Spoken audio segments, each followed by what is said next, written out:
Voy a presentar a nuestros panelistas que nos acompañan el día de hoy.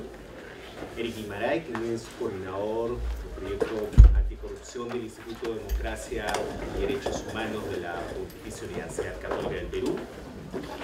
Silvio Campana, quien es jefe de la oficina de la Defensoría del Pueblo de Cusco.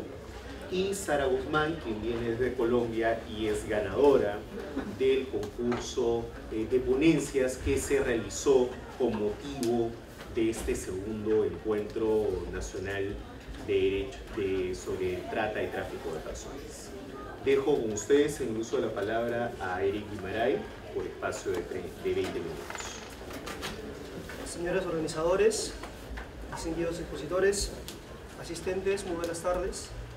Quiero en primer lugar agradecer la invitación y felicitar a los organizadores por la convocatoria tan exitosa de este evento, pero también por persistir en convocar el debate multidisciplinar de uno de los problemas más graves delictivos de este país, como es la trata de personas. La intención de esta exposición es plantear los elementos típicos más importantes, a mi juicio, del delito, para hacer la conexión entre la política criminal aplicada al lavado, aplicada a la corrupción y aplicada a la trata.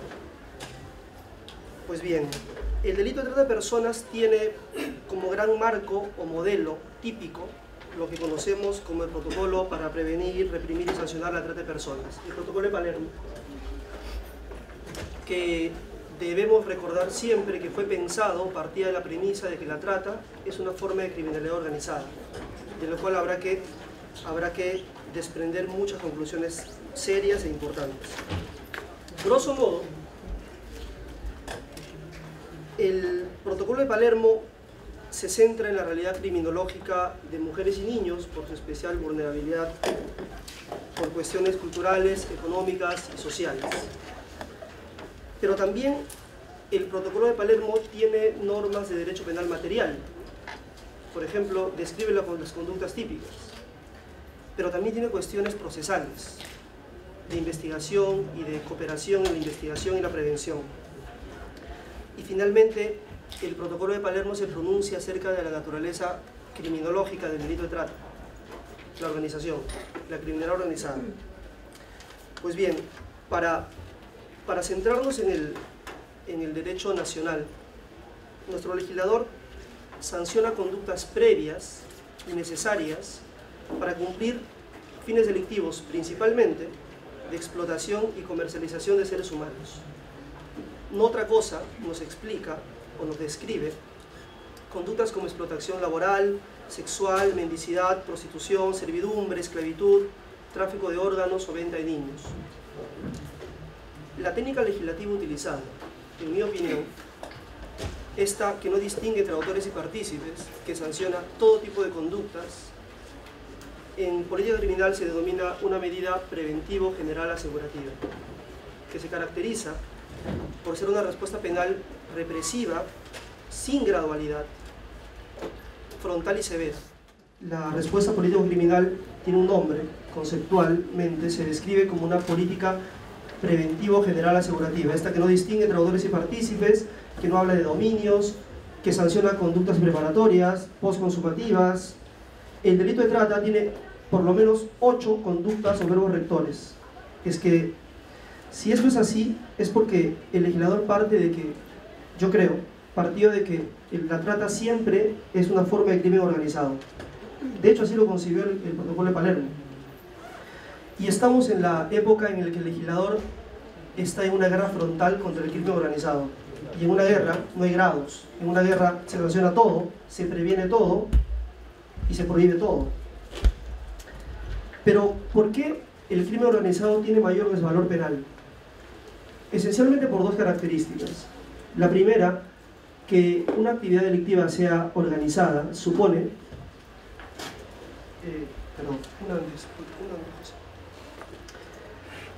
que el crimen sea organizado supone, primero, jerarquía de posiciones y segundo, división de trabajo. Estos 2 elementos hacen que existan muchas personas en el iter criminis del delito participando en una serie de procesos logísticos. Ahora, la jerarquización y la división de trabajo tiene 2 repercusiones. Primero, eleva exponencialmente la probabilidad de éxito del delito, y segundo, eleva exponencialmente la lesividad del delito. La idoneidad lesiva de una conducta criminal es mayor cuando es organizada y menor cuando no lo es. Estas creo son las características que llevan a que el legislador regule de esta manera el delito de trata de personas. Y en esta constatación creo que necesitamos dos comentarios. Primero, el legislador peruano piensa que la modalidad de organización delictiva es un agravante del delito. Sin embargo, en el tipo base nos menciona que se trata de conductas de favorecer, trasladar, acoger, financiar. Esas conductas parecen sugerirnos ya un nivel mínimo de organización. Es decir, ya no estamos ante la fórmula clásica de A mata B. Y en segundo lugar, el protocolo de Palermo, como les mencionaba, partió de la premisa de que estamos hablando de un crimen organizado. De hecho, el protocolo de Palermo es un complemento a una convención de Naciones Unidas en contra de la criminalidad internacional organizada. Si la naturaleza es organizacional del delito, yo creo que para salvar la agravante que el legislador ha incorporado, debemos buscar en el caso concreto, es una labor muy difícil los jueces, buscar que en el caso concreto exista un plus de organización distinto al que la naturaleza criminológica de la trata de personas ya implica. De lo contrario, estaríamos regulando desproporcionalmente, en mi opinión.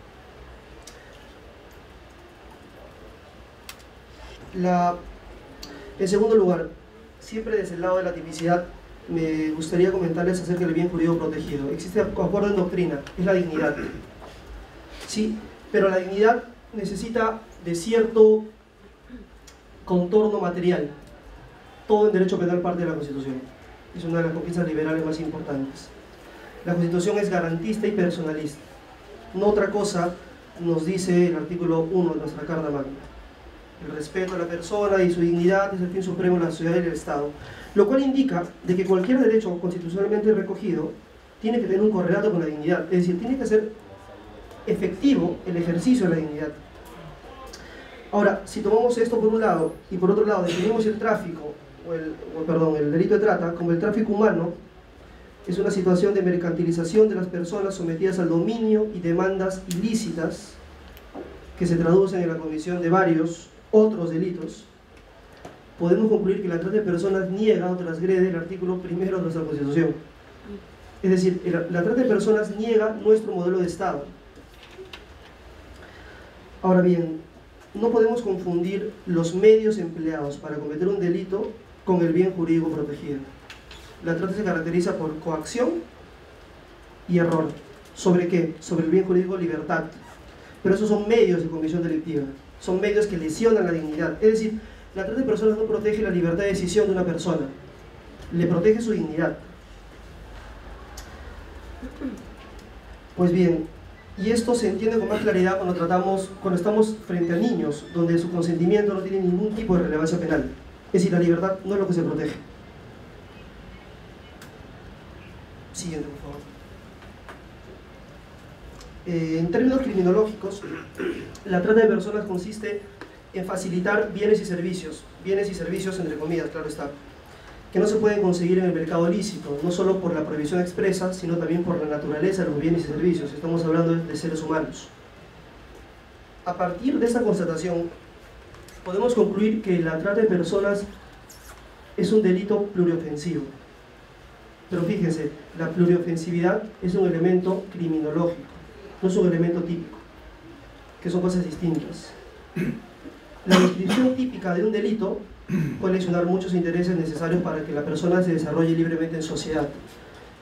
Pero la pluriofensividad es una cuestión de descripción, no es una cuestión de prohibición. No se prohíbe porque es pluriofensivo, se prohíbe porque lesiona la dignidad. De hecho, todo delito es pluriofensivo de una u otra manera. Siguiente, por favor. Sin embargo, la naturaleza pluriofensiva permite fundamentar lo que quería comentarles principalmente, la respuesta político-criminal integral. En mi opinión, el lavado de activos comparte casi las mismas características criminológicas con la trata de personas. Por ejemplo, la existencia de una organización criminal y la pluriofensividad. Otra vez, detalles criminológicos, no típicos. Es lógico que se sancionen los réditos económicos producidos por el delito de trata. La naturaleza prohibida de estos bienes y servicios supone un negocio altamente rentable y es obvio que el tratador intente lavar sus activos. Pero para que la actividad siga siendo rentable es necesario actuar sin el riesgo de captura, por lo que es lo mismo, actuar en las condiciones más favorables, y es allí donde criminológicamente ingresa la tipicidad o la criminalidad de corrupción. Es decir, la corrupción cometida tanto por particulares interesados como funcionarios públicos favorecidos por el delito. Piensen en el caso de policía de carretera que deja pasar a la niña que está viajando sin el permiso notarial de sus padres. Y para empezar a hablar de corrupción alta, piensen en todos los cohechos que existen para implantar minería informal, foco indiscutiblemente idóneo para el delito de trata de personas. Pensemos en La Pampa o en Atalaya, en la Cúcuta Callao. Pues bien, la corrupción y el lavado de activos y la trata de personas comparten la naturaleza criminológica de pluriofensiva, pero la existencia de ese tridente delictivo nos sugiere que existe organización. Otra vez, para que alguien cometa trata, pague funcionarios y luego lave su dinero, o sea, personalmente no lo está haciendo. Partimos de que tiene todo un aparato logístico detrás, son más personas, jerarquizadas, divididas en funciones. Insisto, la categoría de crimen organizado tiene que ser tomada en cuenta, porque permite advertir el verdadero desvalor penal que subyace en cada conducta prohibida. Y es allí donde una correcta política criminal tiene que incidir de forma integral. Yo sugiero que en el delito de cohecho existe un agravante según la cual el funcionario pudo haber conocido de que su ilícito actuar favorece una conducta de trata, por ejemplo. Esa es la primera salida, agravarle la conducta a un funcionario corrupto. La segunda salida sería que exista un concurso de delitos, es decir, que responda por dos delitos, uno en autoría, que será cohecho, y uno en participación necesaria, que será en el delito de trata, porque sin su permiso no hubiese podido crear la identidad de fachada que luego deriva en trata de personas. Pues bien, el título de imputación puede ser discutible, pero no la necesidad de imputar. La respuesta político-criminal tiene que tener en cuenta todos esos factores. De otro lado, los actos de corrupción no solo viabilizan el delito de trata, es decir, no solo viabilizan la capacidad de transgredir la norma de prohibición. Yo creo que la corrupción incluso obstaculiza o perjudica la capacidad de investigación y de juzgamiento. Es decir, estamos hablando de un círculo criminal perverso. Siguiente, José.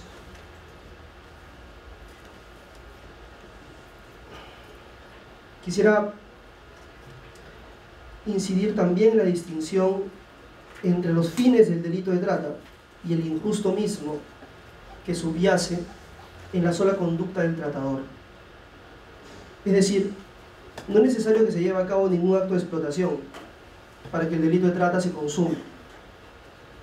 Por ejemplo, alguien puede trabajar en condiciones de explotación, pero sin que medie para ello alguna coacción o error sobre su decisión.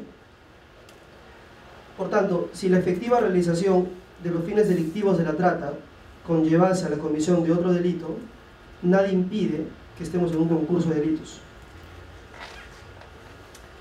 Pues, por ejemplo, violación sexual o extracción de órganos. Son conductas típicas distintas a la de trata, y quien las realice debe responder por ambos de valores penales. Pues no hay que olvidar que cada tipo penal tiene un espectro prohibitivo, y ese espectro prohibitivo responde a una valoración social, y la valoración prohibitivo-social tiene que expresarse en una pena, la más grave de todas en este caso. Sobre los elementos de la tipicidad, también me gustaría comentarles algo que ya escapa al tema político-criminal o criminológico y es un poco más de corte material.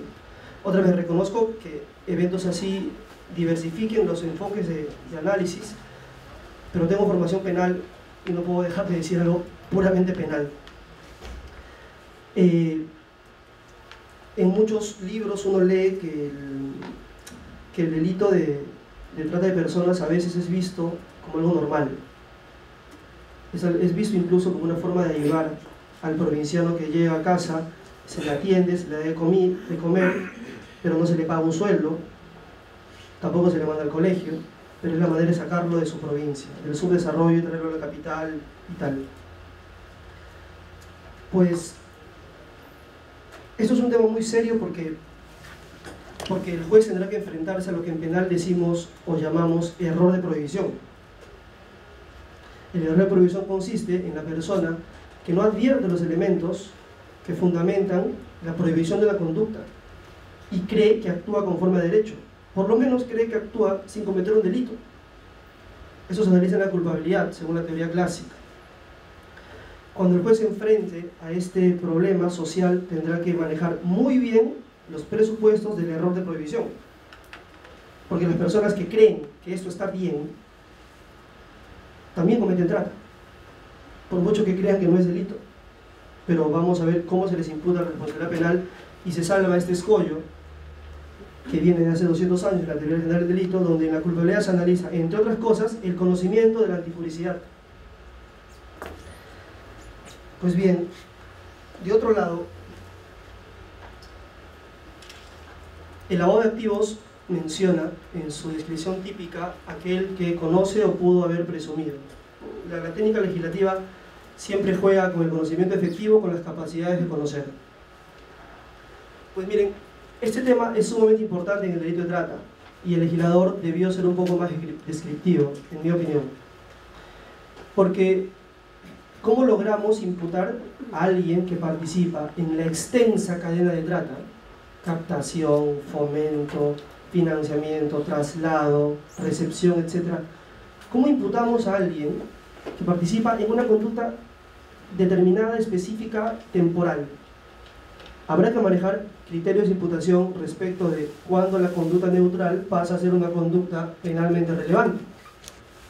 Habrá que manejar supuestos en los cuales lo reglamentario y sistemático que caracteriza una conducta neutral se rompen a favor de una imputación jurídico-penal. Yo creo que una de las principales herramientas político-criminales con las que contamos, el lavado de activos la incorpora, es esta frase de pudo conocer. Del escenario concreto se atribuyen conocimientos a la gente. Ninguna persona les va a decir yo conocía, ni les va a decir yo no conocía. El conocimiento, el tipo subjetivo, se atribuye de acuerdo a las características del caso concreto. Si alguien recibe en casa a una niña que no sabe dónde está asustada, dudo mucho que luego diga que pensaba que la recibe porque se la van a llevar al parque de las leyendas.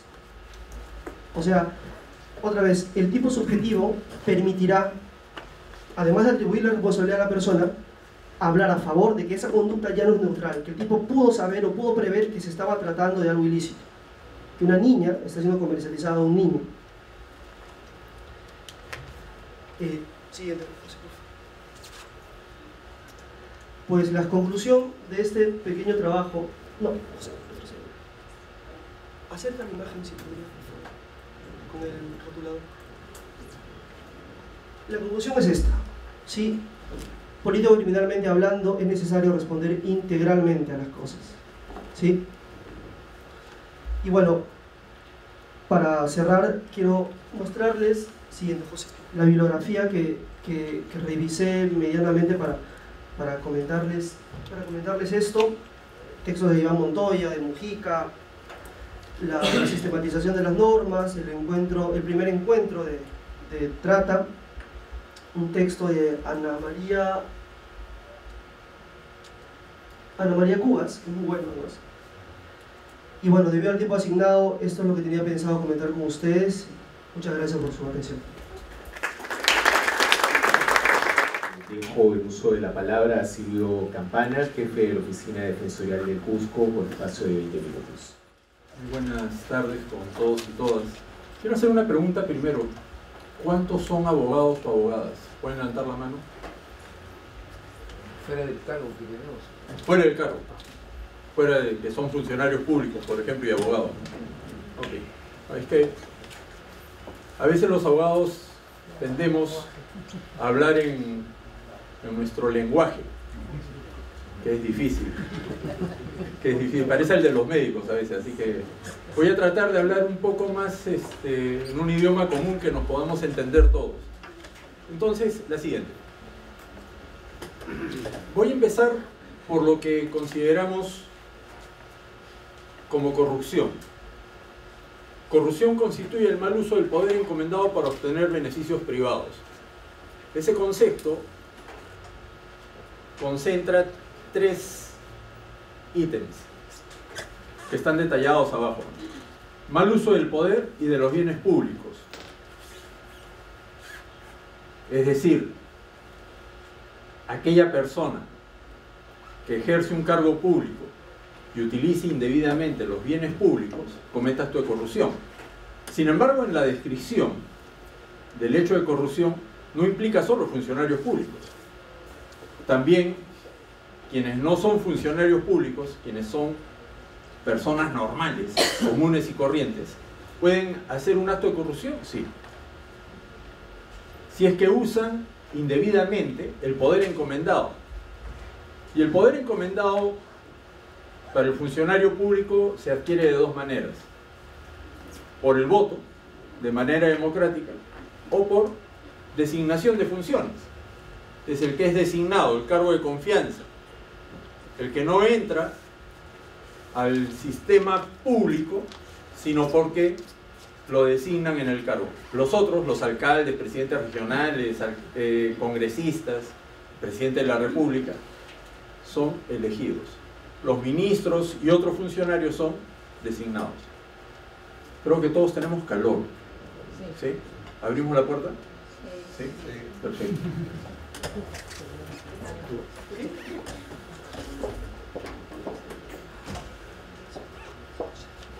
¿Para qué? Para obtener un beneficio o una ventaja indebida a sí mismo o a terceros. Y ahí vienen los típicos casos de nepotismo, por ejemplo, en tema de corrupción, ¿no? El que agarra y contrata a su familiar para darle un trabajo, y eso es el típico caso de nepotismo. Además, en la ley está establecido, ¿no? Nuestras leyes para los abogados son así como el esquema cuadriculado. Pero entonces empiezan a surgir las preguntas de qué pasa si es que no está en la ley. ¿Hay corrupción? Yo creo que sí. Lo que pasa es que no puede ser sancionado. Ya se convierte en un tema más de carácter ético o moral. Típico es el caso del alcalde que habla con el alcalde vecino para que contraten a su esposa en el cargo de la municipalidad del otro lugar. ¿Es un caso de corrupción? Sí. Intercambian esposas para darle chamba. Ese es sí, exactamente corrupto. En la Defensoría del Pueblo hemos agregado un cuarto elemento. La acción afecta el cumplimiento de obligaciones estatales y viola directa o indirectamente derechos fundamentales. Los actos de corrupción, si uno le da un enfoque de derechos, tienden a violar los derechos de las personas. Solo por el hecho de ser un acto de corrupción. No estamos hablando ya de que cobró la coima, ¿no? El conjunto del acto de corrupción va a violar derechos fundamentales. Las cifras de la Contraloría General de la República señalan que en el Perú se pierde casi, si me equivoco, corrígeme por favor, ¿ya? Pero me parece que están hablando de 1/3 del Producto Bruto Interno de dinero en actos de corrupción, que se pierden y no ingresan al sector público. Es decir, dinero que se va por ahí. Y entonces, la siguiente, por favor. Vamos a hablar del lavado de activos. El lavado de dinero es un proceso que se oculta en el origen de los fondos lícitos. Perdón, de los fondos ilícitos. Es dinero obtenido de manera ilícita. Primer elemento. No es el dinero que obtuve por mi trabajo. Es el dinero que obtuve de manera ilícita. Y este dato es bien interesante porque la Unidad de Inteligencia Financiera acá en el Perú ha sacado una data estadística recientemente, hace 2 o 3 meses, que la cifra que maneja en estadística la unidad de inteligencia financiera sobre dinero ilegal, hasta hace 2 años provenía de narcotráfico. Actualmente proviene de minería ilegal. Ilegal e informal, porque ahora también hemos hecho los abogados una división. Para mí todo debiera ser ilegalidad, ¿no? Y ahí voy a poner un ejemplo, es como cuando uno va al estadio y compra entrada de reventa. ¿La entrada de reventa es ilegal? ¿Sí? Yo no puedo comprar entrada de reventa, tengo que comprarla en la boletería. Pero si la compro de reventa se convierte en una compra ilegal. Pero ¿qué ocurre? Yo lo he visto en el Cusco, no sé si acá en Lima habrá o en algún otro lugar, vendedores de boletos que tienen su logo en la espalda, que son Asociación de Revendedores de Boletos de Fútbol. Y se convierten entonces en informales. Ya no son ilegales, se convierten en informales. Y yo creo que la informalidad lo que tiende es a ocultar la ilegalidad del hecho. Entonces, cuando hablamos de lavado de activos, vamos a hablar de dineros obtenidos ilícitamente. Segundo, obtenidos a través de prácticas corruptas. Y entonces, los 4 elementos que mencionábamos antes, ¿no? Que provenga del abuso de poder encomendado, con fines de obtener una ventaja propia o para un tercero. El objetivo de esta operación consiste en tomar capital y activos sostenidos, y leen todo eso, más fácil es decir, es lavar el dinero para que parezca limpio. Es dinero sucio para que parezca limpio. La siguiente, por favor. Este cuadro, no sé si se llega a ver, sí se llega a ver en rojo. Lo que representa este cuadro es, en la legislación peruana, las responsabilidades de los sectores en prevención, persecución y protección y asistencia del delito de trata. Ustedes pueden ver ahí las X en persecución, a quienes les toca, en prevención, a quienes les toca hacer labor preventiva. Casi todos los sectores. En persecución aparecen 3: la Policía Nacional, el Ministerio Público y el Poder Judicial. Y en protección y asistencia, también un alto número. Sin embargo, para fines de lo que voy a explicar a continuación, las X en rojo, que aparecen en persecución, lo que están tratando de mostrar es aquellos sectores que de una u otra manera tienen un nivel de intervención en el delito de trata y que son fáciles de corromper para evitar la persecución, porque el lavado de activos y la corrupción difícilmente va a entrar en el tema de prevención. Ahí yo no voy a corromper para que no digan que es el delito de trata, no voy a corromper a la Universidad Católica para que no haga este evento, ¿no? O sea, lo que estamos haciendo acá es sensibilizar, hacer labor de prevención, dar información. Para eso no se corrompe. A los corruptos no les interesa. A los corruptos, por el contrario, mejor que digan todo, hablen, hablen, hablen. Así se distraen. En el fondo, cuando van a corromper, ¿a dónde apuntan? Al que me va a perseguir, al que me va a castigar. Y en protección y asistencia no lo he marcado, pero pueden surgir algunos elementos que voy a mencionarlos luego, que en algunos casos sí podrían involucrar actos de corrupción. La siguiente, por favor. Esta es la data de lavados activos en el Perú del 2007 al 2014. Esto proviene de la Unidad de Inteligencia Financiera. Ustedes pueden ver ahí en millones de dólares, del 2007 al 2014, la cantidad de dinero sucio, porque estamos hablando de lavado de activos. Esto es dinero sucio que se ha movilizado en el Perú del 2007 al 2014 por delitos: tráfico de drogas, minería ilegal, defraudación, y ahí ustedes pueden ver las cantidades más altas arriba y las mínimas. Pero no se habla de delito de trata, justamente por lo que decía Eric. el delito de trata es criminalidad organizada. Entonces, si habláramos del delito de trata, tendríamos que vincular a todos los que están en la lista. Porque para hacer trata, minería ilegal, evidentemente, se presta. Tráfico de drogas también. Y después proxenetismo, corrupción de funcionarios, etc. Es decir, el delito de trata va a cruzar la gama de delitos en temas de lavado de activos y de corrupción. La siguiente, por favor. Les voy a hablar acá de algunos casos que desde la Defensoría del Pueblo hemos conocido. Y son públicos, así que no estoy dando ninguna infidencia. El caso de Piura, el caso del nightclub La Noche. Este caso hasta ahora no se resuelve. Y CHS está haciendo seguimiento también a este caso. Porque evidentemente lo que nosotros hemos percibido desde la Defensoría del Pueblo en el caso de la oficina de Piura son los hechos de corrupción que estaban atrás de este proceso. Es bien raro pues de que se decida. La siguiente, por favor.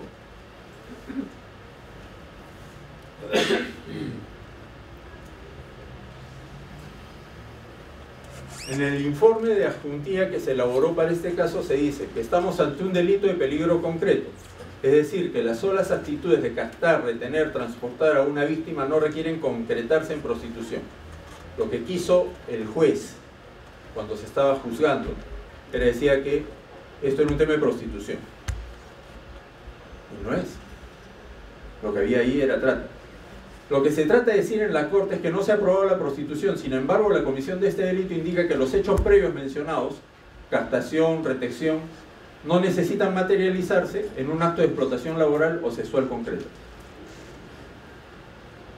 Lo que se investigó llevó a demostrar de que sí existía en el nightclub prostitución. Sin embargo, a pesar que el juez no quería aceptarlo, decidió por declarar inocente del caso de trata. Esto subió y se anuló la causa y ha vuelto a juicio. Han habido, además, ustedes lo pueden leer ahí, una serie de hechos a lo largo de la investigación que demostraban de que sí había conocimiento, que es el otro elemento que mencionaba Eric, sobre el hecho concreto de explotar a una persona con fines de explotación sexual, pero desde el momento de la captación, etc. Y lo otro que se dice es, se afecta dignidad humana. Aquí no estamos hablando del delito del transporte o la libertad personal, no, es la dignidad de la persona en su conjunto la que se afecta. Este es un caso que está pendiente. La siguiente, por favor. Esto pasó en Cusco. El Ministerio de Trabajo interviene en un hotel y encuentra el hotel de un ciudadano hindú, además. Este ciudadano hindú había traído de su tierra, de la India, a compatriotas bajo el argumento de hacerlos trabajar. Esto pasa mucho en los chifas, entre los chinos, coreanos. Esto es muy común, ¿no? Les cobran por traerlos y los hacen trabajar y después aparecen un montón de chifas más cuando ya se desvinculan del original y empiezan a trabajar. Para extranjeros creo que hay también chifa, es comida china acá en Perú. Pero aparecen así por todo lado. Pero tiene que ver justamente con este tema. Los traen del extranjero bajo el argumento de que ahí vas a ganar más, yo te voy a hacer todo el favor, te voy a ayudar a que salgas adelante, que puedas ganar dinero. Y efectivamente, en este caso, este ciudadano hindú que con su esposa tienen un hotel en Cusco, trajeron compatriotas. No tenían visa de trabajo, tenían visa de turismo. El Ministerio de Trabajo interviene y descubre la situación y le da una advertencia al dueño del hotel para que o regulariza o van a ser expulsados del país por no tener visa de trabajo. Y se le impone una multa. Pasaron 3 meses, el Ministerio de Trabajo vuelve y no los encuentra. Pregunta y le dicen, no, ya se fueron. Y una de las trabajadoras del hotel busca a uno de los inspectores de trabajo y le dice, no, están escondidos en un cuarto.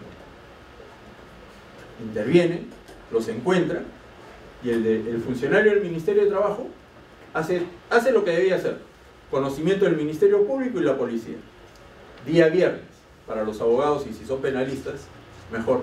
Día viernes, día fatal, no funciona, ¿no? Porque sábado y domingo no hay. Día viernes, horas de la tarde, Ministerio Público interviene y no denuncia delito de trata, denuncia explotación laboral. Con lo cual, no se pudo hacer nada, porque inmediatamente, y eso es un hecho, en mi opinión, de corrupción evidente, porque inmediatamente el dueño del hotel compró los pasajes, los subió en un avión y los devolvió a la India. Se perdió la víctima, no hay cómo probar, no hay quien declare, y nosotros desde la Defensoría, en coordinación con varias ONGs, habíamos logrado dónde alojarlos, todo, pero el fiscal se negó a denunciar trata y resguardar a la víctima. Sin víctima no hay delito, sin muerto no hay homicidio. Ese es un poco el paralelo para quienes no son abogados. La siguiente. Perdón, me estoy saltando la anterior. Otra más, por favor. Y otra más. En el caso de Cusco, también se descubrió hace 3 años, y CHS está haciendo el seguimiento, niños en época escolar captados en la provincia de Anta, en época de vacaciones escolares, de enero a marzo. No tienen clases, niños adolescentes. ¿Qué es lo que hacen? Los captan. ¿Quiénes? Gamarra, acá en Lima. Como existen las máquinas, en Gamarra, emporio comercial textil, tienen las fábricas dentro de los edificios. Y a los niños los meten a trabajar dentro del edificio. Explotación, primero captación, transporte, explotación laboral, delito de trata. El fiscal de Anta denunció, y eso ha continuado en una investigación, porque en realidad, como el hecho se comete en Lima, para los que no son abogados hay que trasladar la jurisdicción.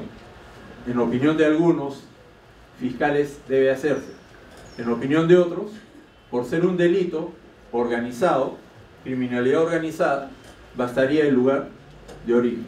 Donde se captó, podría ser la denuncia. Pero es un tema discutible entre abogados. La cosa ha continuado. ¿Cómo nos enteramos? Porque uno de los chicos se escapa y dejó a 4 o 5 niños en estas máquinas, denunciando que se habían quedado con sus papeles. Es decir, todo el sistema funcionaba. Y aparentemente no sería el caso exclusivo de Cusco, sino de varios lugares. Madre de Dios, erradicación de minería ilegal. Hace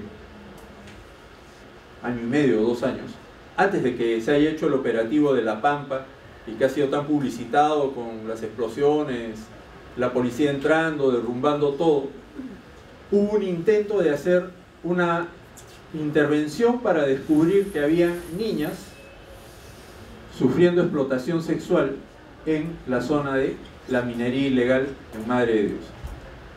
Supuestamente operativo secreto, nadie debía saber. Nos llamaron 2 horas antes y nos dicen: necesitamos albergue para 100 niñas. 100 niños. Moverse en el Cusco, ubicar dónde, conseguimos dónde ponerlas, todo. Presumíamos de qué se trataba, pero nadie nos decía exactamente qué era lo que había. El gobierno regional consiguió camas, colchones, estaba todo listo. No llegó una sola. No llegó una sola. ¿Qué pasó? Corrupción. Se enteraron porque alguien soltó la información. Y un tema que este año estamos desde la Defensoría abordando es el tema del trabajo infantil y su vinculación con el delito de trata. Hay un elemento que ha mencionado Eric que tiene que ver con el conocimiento, la organización criminal y el conocimiento de la antijuridicidad. Para los no abogados, el conocimiento de que lo que estoy haciendo está mal y que va a perjudicar a alguien y que va contra la ley. Ese es un poco el concepto antijurídico. Entonces yo tengo ahí varias preocupaciones, porque no tengo algo definido, sino es algo como para compartir y quizás ya en el debate o a lo largo de todo el encuentro podamos ir discurriendo en ese camino, ¿no? Trabajo infantil doméstico. Ya desde hace 8 años estoy atrás de ese tema en Cusco, porque Cusco, como en muchas zonas altoandinas en el país, existe la costumbre de, además culturalmente aprendida desde los abuelos o los bisabuelos, de recoger a la niña de provincias, traerla a la casa para darle educación, salud, etc. Bajo el argumento de que colabore en la casa. Y entonces se aprendió culturalmente porque se dice, estoy haciendo el bien. Yo lo podía entender hasta hace 50 años probablemente. Pero yo creo que ahora nadie se cree el cuento de que voy a hacer el bien trayendo una niña de provincia para que trabaje en mi casa y que yo le dé la comida del día anterior, que no le dé colegio durante el día, sino lo mando a estudiar de noche, no le pago su sueldo y me quedo con sus documentos. Y todavía ocurre en Cusco, y probablemente en otros lugares, sirva como la primera experiencia sexual del hijo mayor de la casa, que también ocurre. Entonces, ¿allí hay delito de trata? Yo creo que sí, pero entonces el tema de criminalidad organizada, ¿dónde queda? ¿Dónde queda? Lo he discutido con algunos fiscales y justamente sale ese punto, la criminalidad organizada. Esto tiene que ser una mafia. Y yo no estoy tan convencido. Yo no estoy tan convencido. Sinceramente les digo, yo creo que la mejor forma de erradicar el trabajo infantil doméstico, agarremos a uno de estos sinvergüenzas y lo metemos preso. Mejor si es funcionario público, porque existe. Y ahí yo creo que todos van a entender el mensaje. No al trabajo infantil doméstico. Ahora sí, por favor, las siguientes. Y ya estoy acabando. ¿Qué hacer? Me queda un minuto. Listo. Yo creo que hay que agravar el tipo penal. El delito de trata debiera tener un agravante por corrupción de funcionarios y por lavado de activos. Porque evidentemente hay un problema atrás que circula por todo el tema de corrupción. Sin embargo, el delito de trata no tiene agravante respecto a estos dos elementos. Creo que hay que mejorar la tipología del delito de trata y mejorar la capacidad de los operadores jurídicos en ese sentido. Agravar los delitos conexos para evitar corrupción en operadores jurídicos. Claro, el caso de los hindúes. Denuncio explotación laboral, la pena es menos. Por explotación laboral le van a poner menos pena que por delito de trata. ¿Qué hubo atrás? El dueño del hotel pagó. Un dato interesante sobre el tema de corrupción, cuando los... por favor. Necesito las dos manos. Los sordomudos, cuando usan el lenguaje, cuando hablan de corrupción, nosotros hablamos de corrupción, rompen la mano, ¿no? O sea, las personas que no son sordomudas, decimos, le han roto la mano. Ellos hacen por abajo. ¿Por qué? Porque es escondido, está oculto. Están rompiendo la mano también, pero de manera escondida. Sanción a operadores públicos corruptos. Yo creo que eso es fundamental, porque si no el sentido de impunidad que se genera en la acción de corrupción se pierde. Y la especialización de funcionarios públicos. Es lamentable que la policía se capacite en el tema de trata y a los 2 años los cambiaron de puesto. Y entonces volvemos de nuevo con el ciclo, ¿no? Vuelve el perro arrepentido con el rabo entre las patas. Es lo que nos pasa, porque el funcionario ya que ha aprendido se va. ¿Y se va qué? Tránsito, cualquier otra cosa. Y es lamentable porque se pierde entonces la posibilidad. Y lo último, sensibilización y grupos de apoyo. Yo creo que en el tema de lavado de activos y corrupción es indispensable estar unidos, porque las mafias actúan y la mejor forma de estar unidos es con grupos de apoyo. Que quienes estamos actuando en este tema y vamos a luchar contra mafias, sepamos de que yo puedo comunicarme con fulano de tal que estuvo en el encuentro y contarle mi caso y hablar con él y decirle, y los que están cerca para tratar de armar una cadena de protección, porque eso es lo que ayuda. Si uno está solo en eso, se hunde en la podredumbre y en la porquería. Y muchas veces esa te come, te ensucia y te jala. ¿No? Es como el water. Jalan usted y ¡uf! Igualito. Si uno cae ahí, tiene el riesgo de pasarse con todo. Muchas gracias. A continuación, Sara Guzmán, quien viene desde Colombia y quien ganó el concurso de ponencias para el segundo encuentro nacional sobre trata y tráfico de personas, expondrá por un espacio de 20 minutos. Muchísimas gracias por estar aquí, realmente es un placer visitar el país de ustedes, no había tenido la oportunidad de venir, todo ha sido hermoso y bueno, muy feliz de estar acá. Dadas las circunstancias de nuestro encuentro aquí, quiero pues traerles un saludo desde la Universidad Pontificia Bolivariana en Bucaramanga y también desde la Universidad del Norte en Barranquilla. Trabajé con la profesora Shirley Yain estas dos ponencias que pues tengo el enorme honor de presentar ante ustedes. Muchas gracias por escucharnos. Nuestra ponencia habla de la importancia de la lucha del delito de la trata de personas en las políticas públicas del Estado colombiano. A grandes rasgos el tema está dividido en 4 partes: las generalidades, un balance de las estrategias recientes del Estado colombiano frente a la trata de personas, ejemplos de algunos casos regionales, específicamente Bucaramanga, que es donde yo trabajo, y que queda en el departamento de Santander, y en el Atlántico, Barranquilla, que es donde trabaja mi compañera Chile, y algunas conclusiones. En cuanto a las generalidades de las políticas públicas contra la trata de personas en Colombia, tenemos que Colombia pues recibió una calificación con nivel 1 por parte del Departamento de Estado de los Estados Unidos. Según esa clasificación pues se destaca el esfuerzo del gobierno colombiano para combatir, digamos, este delito. Las razones esgrimidas para hacer esta certificación nuevamente se centraron en la cantidad de penas o de la cantidad de tiempo que se le impone como sanción a los tratantes, así también como las actividades que se desarrollan respecto a la prevención del delito. Hablando de este reporte, es un reporte anual del Departamento de Estado, como les había comentado, de los Estados Unidos, y sitúa a cada gobierno de acuerdo al nivel en que trabaja en contra del delito de trata de personas. De acuerdo con esto, no es que en Colombia no haya trata, hay un nivel elevadísimo, hay un nivel que es invisible incluso, pero lo que se ha hecho es concientizarse de que existe y empezar desde hace pues ya un tiempo a combatirlo.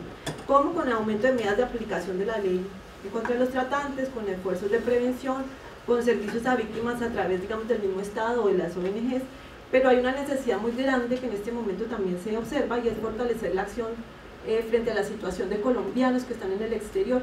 Es muy frecuente encontrar mujeres colombianas ejerciendo, digamos, prostitución, siendo víctimas de trata más bien en países tan lejanos como Japón. Hay un caso muy específico, el caso de Marcela Loaiza, una persona que fue víctima de de esta situación dolorosísima sobre la base de las acciones de la yakuza japonesa. Entonces, es digamos, uno de los casos emblemáticos de colombianos en el exterior.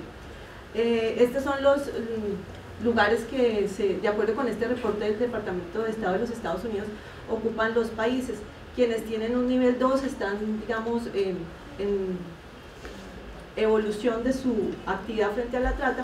Quienes tienen un nivel 1 están en el tope, digamos, cumpliendo los mínimos estándares. No, repito, no es que no haya trata, sino que se está haciendo una actividad importante. Como les decía, pues Colombia tuvo una calificación 1, pero sin embargo la idea, digamos, de esta charla es mostrar que aun cuando esto esté clasificado así, hay situaciones que aún no se compadecen, digamos, con lo que debería realmente estar ocurriendo a nivel de nuestros países. Acá yo les traigo un ejemplo. Hay una línea nacional que desde 2011 hasta 2013 atendió 33.000 llamadas.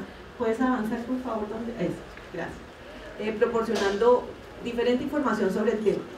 Solamente durante el primer semestre de 2013 esta línea atendió 9.713 llamadas, pero revisemos ese número tan pequeñito que hay al final, que dio origen solamente a investigar 18 casos. Entonces es mucho lo que se hace, pero en concreto nos falta también avanzar un camino bastante largo. A nivel internacional, pues Colombia tiene un antecedente, como también logré observar, lo tienen ustedes, en cuanto a la ratificación de instrumentos internacionales para, pues, que tienen que ver con la lucha contra la trata de personas. Esta es un listado de esos instrumentos que terminan precisamente con el protocolo para reprimir la trata de personas. A nivel ya interno constitucional tenemos 3 artículos específicos. Esto es sobre la base de la formulación para las estrategias contra la lucha a trata de personas. El artículo 17 de nuestra Constitución ratifica la prohibición de la esclavitud. El 93 habla de lo que se ha denominado el bloque de constitucionalidad, que es aquel que permite, digamos, afirmar que prevalecen los tratados y convenios internacionales que reconocen derechos humanos sobre nuestra legislación interna, y el artículo 44 que eleva el derecho de los niños a rango constitucional. Las estrategias recientes del Estado colombiano frente a la trata de personas, tenemos la base es la Ley 985/2005, que fue una disposición trascendental en este tema. Adoptó medidas de prevención, protección, asistencia y garantía de los derechos de las víctimas y las posibles víctimas de trata de personas, con un enfoque ya específicamente de derechos. También se hizo una construcción de una estrategia nacional, se creó un sistema nacional de información sobre trata de personas, se realizaron investigaciones para conocer las causas y las consecuencias, y además de eso se estableció un comité interinstitucional que tiene funciones también de órgano consultivo del gobierno colombiano. Una muy importante es que esta ley 985 modificó el Código Penal colombiano y readecuó, digamos, el tipo penal de trata para poder introducirlo en nuestra legislación. Como les decía, el artículo 188A del 188 del Código Penal colombiano fue reformado por esta ley que les mencionaba, y se le hicieron como, pues, 2 subartículos: el que habla específicamente de trata de personas y las sanciones que se le dan a los tratantes, así como también el que describe los tipos o los verbos rectores del tipo penal, ya de manera más específica. Es importante, pues, igual como lo dice la normativa internacional, que el consentimiento dado por la víctima, sea mayor de edad, sea menor de edad, en ningún momento puede ser una causal de exoneración de la responsabilidad penal. Este es un paralelo. ¿Quieres avanzar, por favor? Este es cuando hablamos de la víctima. El siguiente. Este es un paralelo entre lo que ocurre entre el protocolo de Palermo y la ley 985 de 2005 de Colombia, que, si ustedes observan, pues es un poco más extenso en cuanto a la descripción de las conductas, y además deja en el último, donde dice otras formas de explotación, como una manera abierta de poder incorporar futuras situaciones. Ahora, ya hablando de lo que son las estrategias específicas del gobierno colombiano, en nuestra Constitución política, en el artículo 336 se habla del Plan Nacional de Desarrollo. En dicho plan se han incluido, pues, estrategias contra la trata de personas. Siguiente, por favor. Tenemos 2 estrategias, una que era el decreto 4786 de 2008 y otra que está por ser expedido, que habla precisamente de lo que se va a hacer en lucha contra la trata de personas entre 2013 y 2018. Siguiente, por favor. Si observamos aquí, pues está la ley 985 y está la política de lucha contra la trata de personas en Colombia. Me interesa, digamos, este gráfico porque la estructura colombiana está dividida en el Estado, están los departamentos y están los municipios. En cada una de esas divisiones administrativas debe haber un comité de trata y debe haber un ente responsable de combatirla y de formular planes de acciones tanto departamentales como municipales. El decreto 4786, como les decía, adoptó la estrategia de lucha nacional de integral contra la trata de personas entre el 2007 y 2012. Este instrumento, pues, se basaba en un enfoque de derechos, un enfoque de género y un enfoque de protección integral y territorial, que buscaba prevenir la trata a través de la acción mancomunada del Estado y de otro tipo de organizaciones, tanto del sector privado como del sector público. La siguiente, por favor. Garantizar también la asistencia y la protección integral a las víctimas de trata de personas en todos los sistemas, a nivel administrativo, a nivel investigativo, a nivel judicial. Siguiente. También fortalecer los mecanismos de protección internacional y en los ámbitos bilateral, regional, multilateral, precisamente para optimizar esa lucha integral. Y fortalecer las entidades del Estado encargadas de investigación y judicialización del delito que permita hacer más eficaces y eficientes la persecución y sanción. Aquí pues realmente es importante anotar que en Colombia, supongo que aquí debe pasar algo similar, en nuestro caso los fiscales tienen un cúmulo de trabajo exageradísimo, entonces tienen muchísimos casos, es mucho más fácil procesar a alguien por secuestro simple que empezar a armar toda la cadena de trata.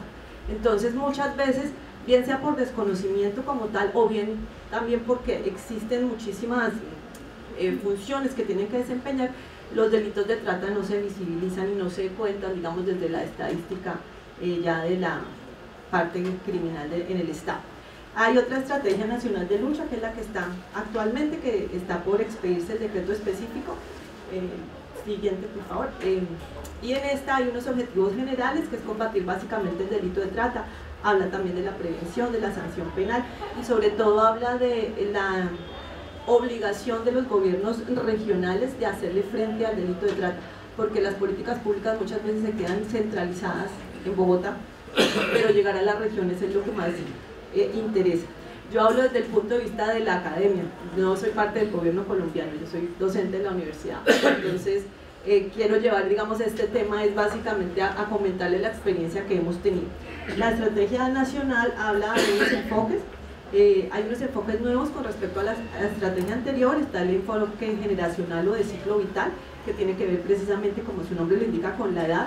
El enfoque diferencial, que es aquel que nos habla de los grupos que necesitan unas actividades especiales, y también el enfoque de lucha contra el delito como tal. No sé cómo voy de tiempo. ¿Todavía estamos bien? Entonces el enfoque de derecho es básicamente cumplir con toda la normatividad, de la normatividad internacional, la nacional y aquellas que se dicten a nivel regional, pero que sea un compromiso realmente de cumplimiento. El enfoque de género, como su nombre también lo indica, es buscar que las desigualdades entre hombres y mujeres no generen riesgos y vulnerabilidades frente al delito de trata de personas. La idea es transformar esas desigualdades. Nos falta recorrer un camino amplio, obviamente. El enfoque generacional o de ciclo vital, de acuerdo con la edad de las personas, si son niños, adolescentes, adultos mayores.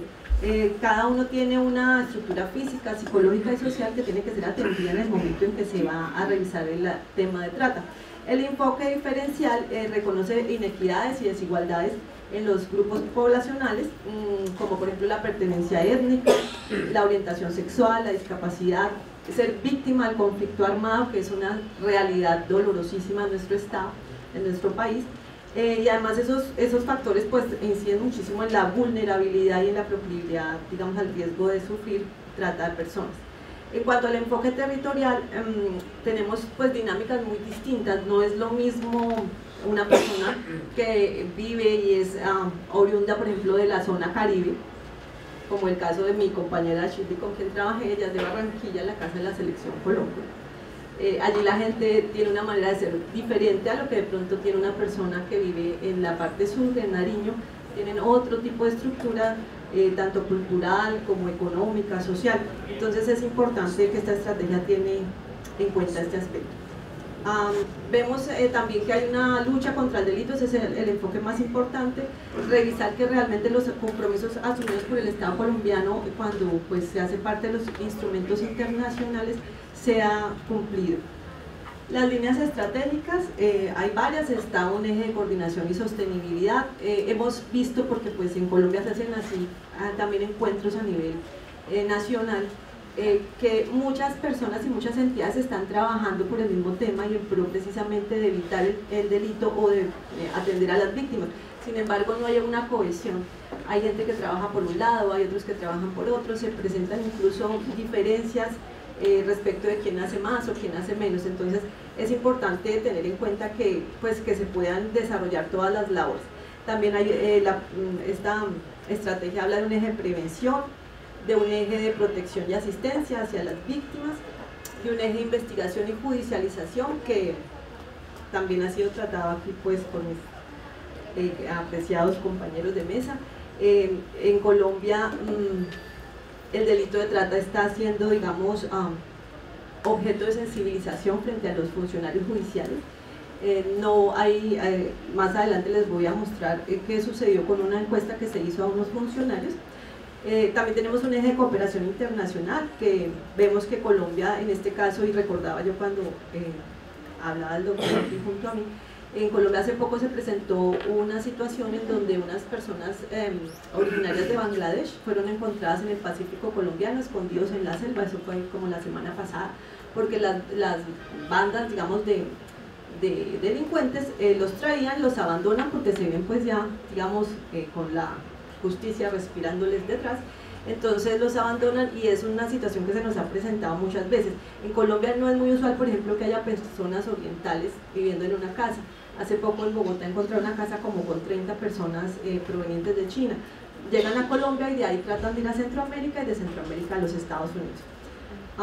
También hay un eje de generación y gestión del conocimiento, que es importante, digamos, tener una base de datos depurada, tener cómo consultar lo que han sido los antecedentes precisamente para poder hacer estudios y poder formular políticas sobre esa base. Hay un eje de seguimiento y evaluación también a estos tipos de programas.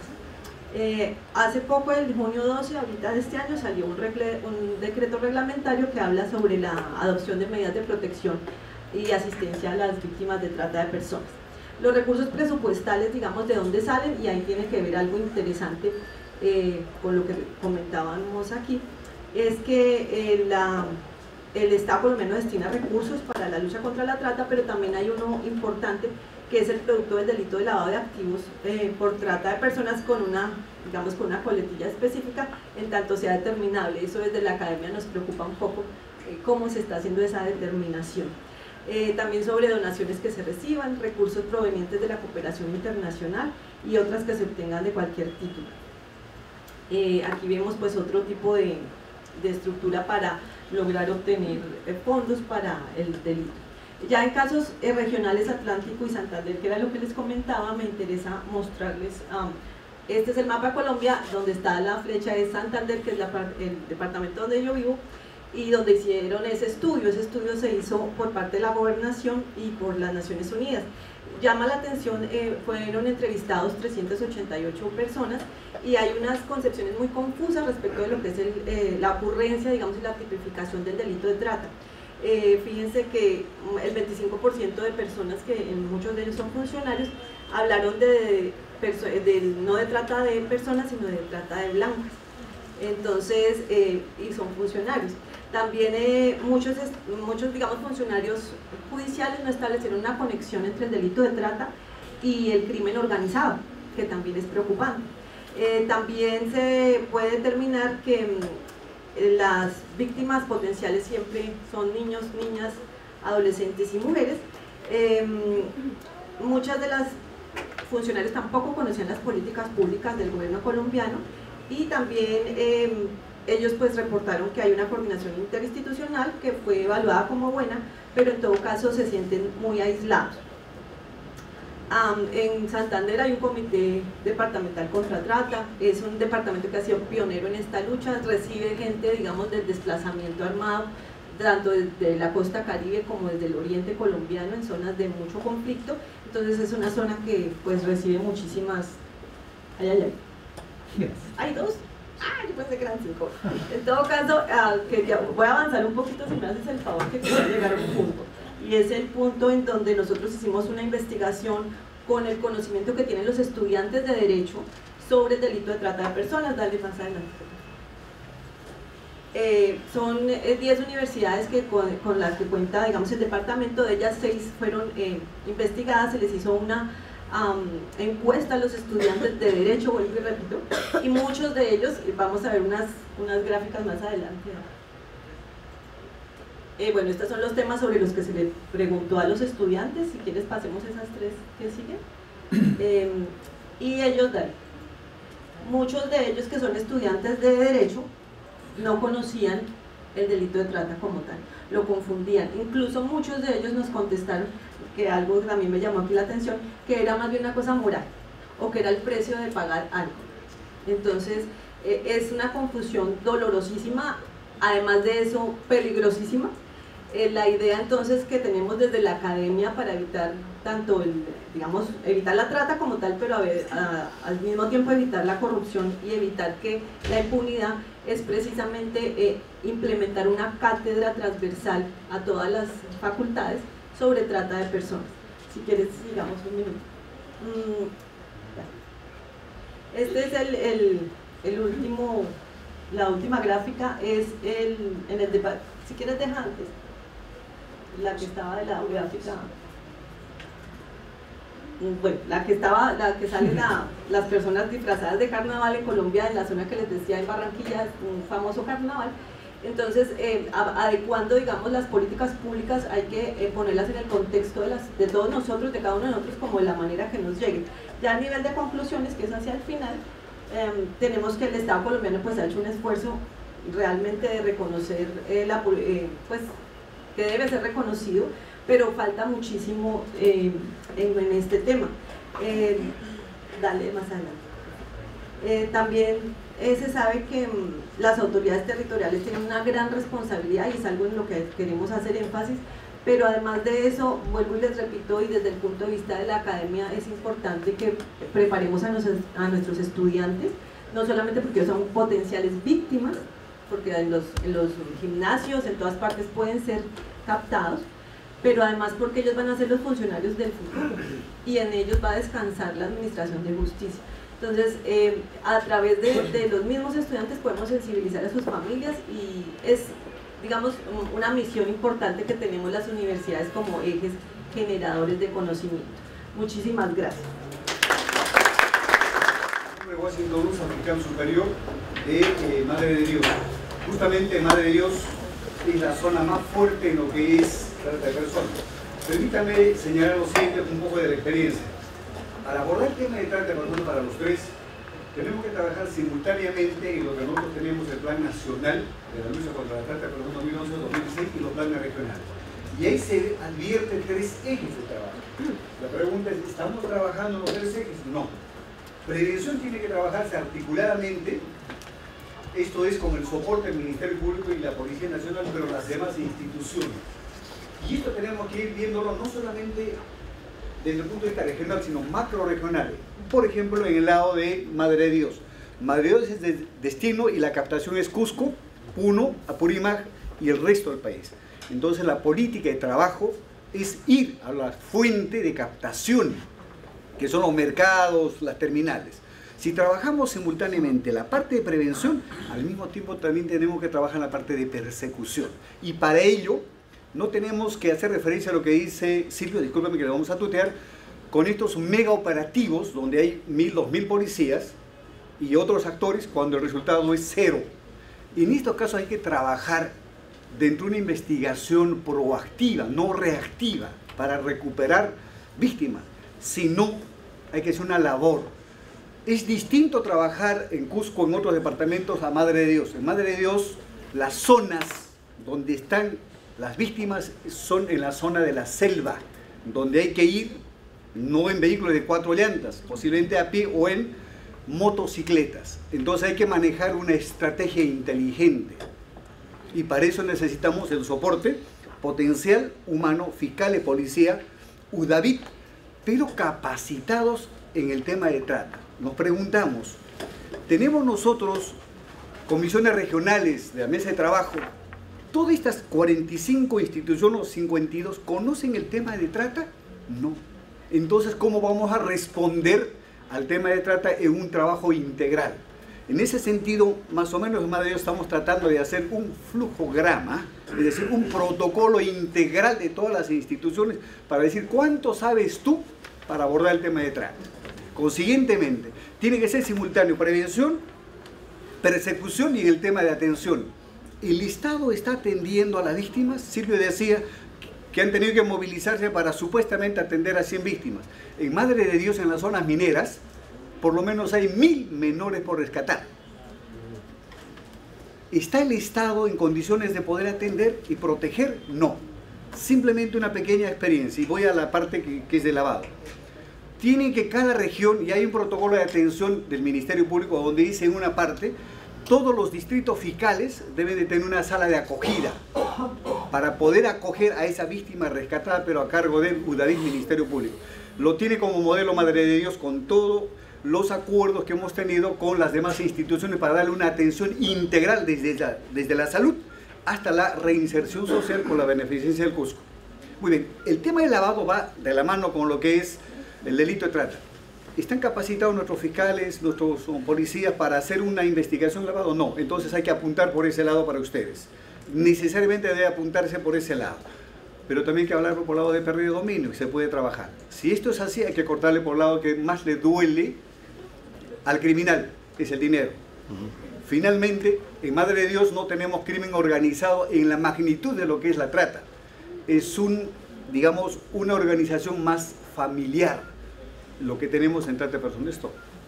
Mi nombre es José César Tapia, soy fiscal penal de Arequipa. La pregunta es para el doctor Guimarães, y tal vez la experiencia de la doctora Guzmán pueda servir para la posibilidad. Doctor, no sé si usted ve posible, tomando el caso del doctor Campana, imputar a la vez la trata y el autolavado. En ese caso del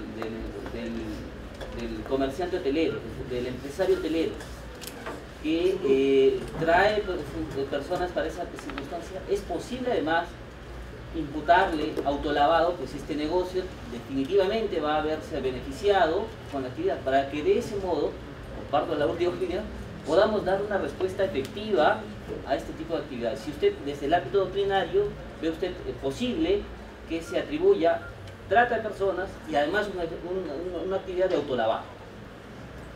También felicitar de alguna manera a una de las pocas instituciones que ha hecho un trabajo serio en Madre de Dios, que es el Ministerio Público. Y hay que decirlo, porque las demás autoridades, la verdad que con nosotros cuando hemos intervenido el lugar, como mencionaba el doctor Silvio Campana, de inmediato se enteraron de los temas.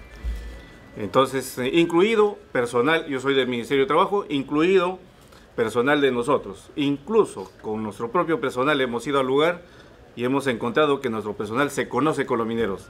Incluso son mineros propios allí y ellos son testaferros los que están en la minería. Y sucede eso con la autoridad política, la autoridad de la Administración de Justicia, pero ahí había un sector al que acabo de reconocer. Sin embargo, también debo decir algo que es importante.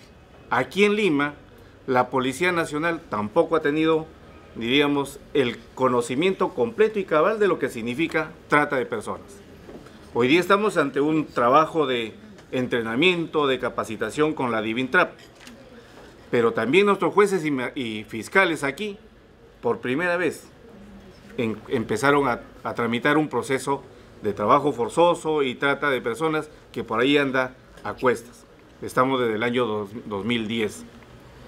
No lo tipifican. Ahí hay un tema muy grueso sobre el entrenamiento al servidor público.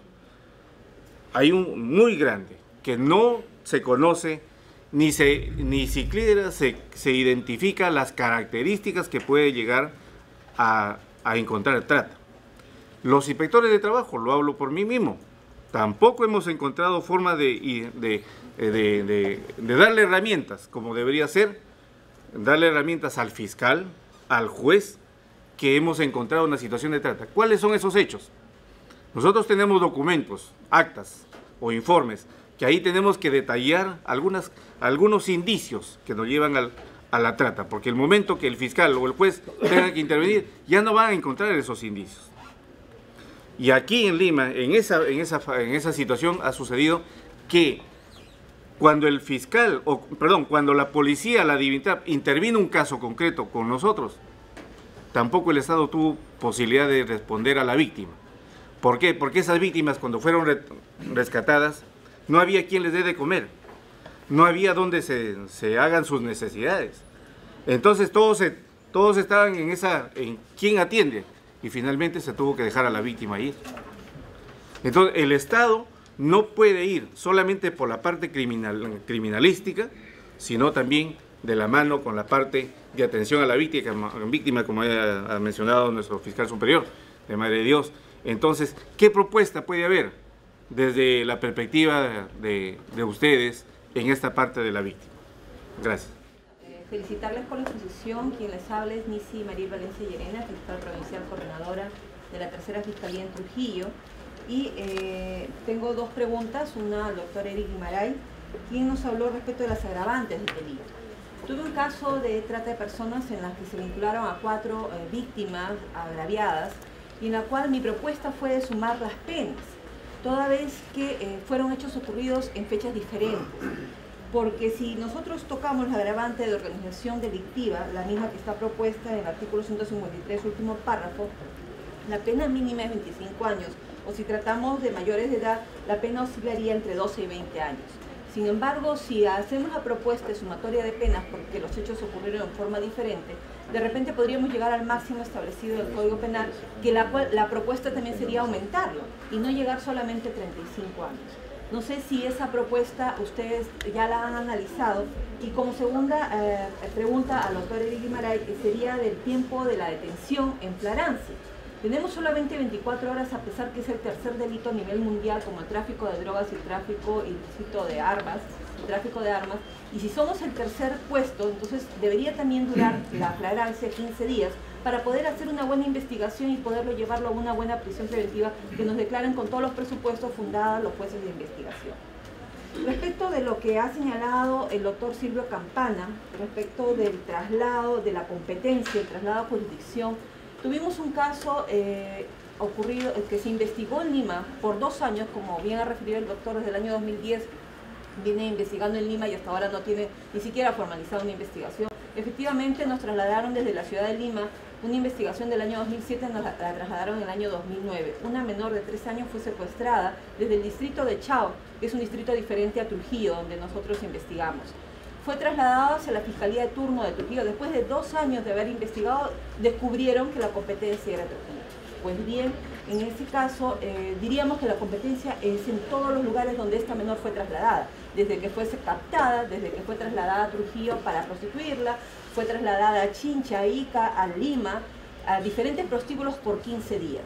No debemos nosotros hacernos un examen interno y decir por qué trasladar nuestra competencia si cualquiera de nosotros podemos investigar. ¿Por qué dejar de lado tanto tiempo y darle la justicia y la condena en forma oportuna a esas víctimas de trata de personas?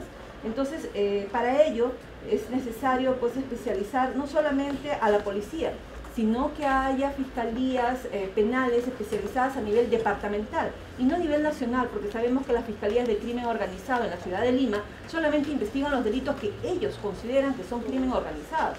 Sin embargo, hay en cada departamento crímenes organizados especializados en trata de personas que no se combate. ¿Por qué? Porque específicamente es un delito muy engorroso. El primer caso que he tenido de trata de personas tiene 25 tomos y recién he logrado una condena de 17 y 20 años solamente para 2 personas, y para los principales algunos han sido absueltos. Hasta ahora no me notifican, después de un mes no me notifican con la sentencia. Sin embargo, eso lo traigo como propuesta y como pregunta a la mesa que has puesto el día de hoy. He notado, bueno, espero que sea solamente una opinión legal, pero sin embargo, que estamos enmarcándonos en lo que es el ámbito legal, que cuanto más pena tenemos, mayor severidad. Y bueno, yo también he visto, y lo digo como una crítica personal, nuestro Estado está acostumbrado a neocriminalizar, es decir, todo lo vemos la ley y que la ley debe responder a esas necesidades. Sin embargo, no hay ciertas acciones para poder desentrañar todo lo que estamos diciendo como ya institucionalización de ciertos hechos corruptos, como ustedes han dicho. Mi pregunta era, después de la reflexión, yo les quiero partir de un caso, ¿no? De que vimos un caso de trata que se dio en el Cusco de una famosa proxeneta que traía chicas de Pucallpa, Iquitos, todo menores de edad. ¿Y qué salió? Que bueno, hicimos la propuesta, esa fecha yo trabajaba en una unidad de investigación criminal y dijimos, ¿saben qué? A ver, 2 policías valientes femeninas que se puedan infiltrar. Salieron 2 chicas que recién habían salido de 18 años, pero parecían niñas, pero ya eran policías. Dijeron, nosotros nos lanzamos e ingresamos al mundo. Las encubrimos y las lanzamos. Y salió de que, bueno, empezaron a darnos información y salió el trabajo, pero no lo hicimos en el Cusco. ¿Por qué? Porque nuestro principal enemigo eran los propios funcionarios del Cusco que decían, no señores, acá va a salir la información, y perdimos el caso. Vinieron de acá de la DININCRI y la DININCRI trabajó y salió exitoso. Se logró una prisión, pero bueno, lamentablemente yo me desvinculé y ahora estoy en el Ministerio Público. Ahora mi pregunta es para el doctor Eric Guimaray y también para el doctor Silvio, y traslado también quisiera la experiencia de Colombia. Si hay un fondo dentro de estos proyectos de ley, si hay algún fondo del Estado para poder infiltrar a personas que ingresen dentro de la organización criminal y después nos puedan servir a nosotros como testigos o como fuentes de prueba para que lograr una sentencia del proceso. Por ejemplo, ¿no? Si hay un presupuesto para decir a una niña o una mayor de edad y decir, ingresa al mundo criminal, y de ahí das información y finalmente vas a ser la fuente de prueba. Y para la señorita de Colombia, quisiera decirle si ustedes tienen alguna experiencia en el que hayan dado fuente, hayan invertido el Estado colombiano para también lograr que se infiltre en esa organización criminal y después de un producto o generen una fuente de prueba para lograr una sanción en una sentencia. Esas son mis preguntas. Gracias. Felicitaciones a todos aquellos que preguntaron por lo interesante sus planteamientos. La respuesta que yo les pueda dar tendrá que ser transversal a la mesa, porque cada quien ha entendido la pregunta y cada quien tendrá lo que decir. Primero, y creo que responde a algunas varias. Un Estado con pocos recursos, con poco presupuesto, está atado en manos.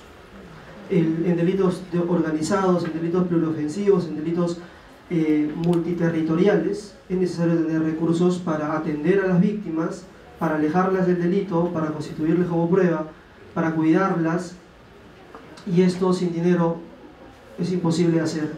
Por ejemplo, en España hay un establecimiento público donde descansan, pernoctan, se alimentan las personas, mujeres, casi todas colombianas, que son rescatadas de lo que en España se conoce como puticlubs, que están en las carreteras, lejos de las ciudades. Y yo siempre me preguntaba a la policía, porque participé en algunos de los operativos, les decía, en mi país no tenemos un duro para hacer eso. Es impensable tener una infraestructura como tal, donde la persona se sienta segura, además, la persona rescatada del tráfico. Entonces, creo que sin recursos estamos atados de manos. Y recuerden también que mayor presupuesto es parte de la política pública de prevención. O sea, no es pedir plata por pedir. Segunda cosa que necesito decir, las medidas procesales, los razonamientos nuevos de cautela son muy importantes. Por ejemplo, ¿tu nombre era, perdón? La doctora Valencia decía que ella propone la sumatoria de penas, detención por flagrancia. Es que hay que innovar en el proceso penal, hay que innovar para estar a la par de algo tan nocivo como es la trata de personas. Siempre y cuando se respeten los derechos fundamentales. Recordemos también que legislar preventivo, general o asegurativamente no indica que hay que flexibilizar nada, todo lo contrario. Finalmente, la necesidad de un juzgado supranacional, pero también de coordinación con algo regional, es básico. Otra vez, organigrama, presupuesto. Y finalmente, trata y autolavado, pues sí, hay un acuerdo plenario además, que menciona que el traficante puede autolavar su dinero. Bueno, el tratador también. Además, siempre y cuando partamos de desvalores penales distintos, podemos fundamentar la sumatoria de penas, podemos fundamentar el autolavado. Y bueno, eso era lo que les quería comentar. Eso por la última, porque me queda la duda de si la prueba podría ser aducida como contaminada, ¿no? El tema del fruto prohibido, o sea, me queda como duda, ¿no? El árbol envenenado, digamos, ¿no? O sea, si es que tú infiltras a alguien, claro, lo estás provocando, ¿no? De ahí puede haber un riesgo. Esa es una duda. el tema, la otra que hiciste al inicio tenía que ver con el sistema de política criminal y prevención general. Yo creo que en el delito de trata, si hablamos de entidades que hacen prevención, de entidades que hacen persecución y las que hacen atención y protección, la persecución debe ser con todo. Ahí yo creo que no vale ya el tema de discutir si es que esto va a meter más gente a la cárcel, si va a resocializar. No, yo creo que hay que meterlos, ¿no? Ya las que se encargan de prevención, que hagan prevención. No, los que hacen asistencia y protección harán lo suyo, pero el sistema penal tiene que funcionar. Y ahí me voy a lo que... Este traslado de jurisdicción termina siendo, pues... Yo no sé, porque ahí hay que investigar. Yo creo que ahí hay problemas de corrupción. Si investigas desde tu actividad fiscal y además descubres que están involucrados 20 y solo sancionan a 2, los otros 18 o pagaron o qué. Y entonces yo creo que ahí los órganos de control tienen que salir de esa vieja paradoja de otorongo no come otorongo, pues, ¿no? Porque yo creo que lo que está atrás es eso. O sea, lamentablemente tenemos un sistema que está contaminando todo el país. Y no estoy hablando solo de trata, sino yo creo que la corrupción en general se ha extendido y contamina todo. Y existe la doble moral, lamentablemente. Entonces, cuando yo estoy metido, yo soy víctima, yo no soy cómplice.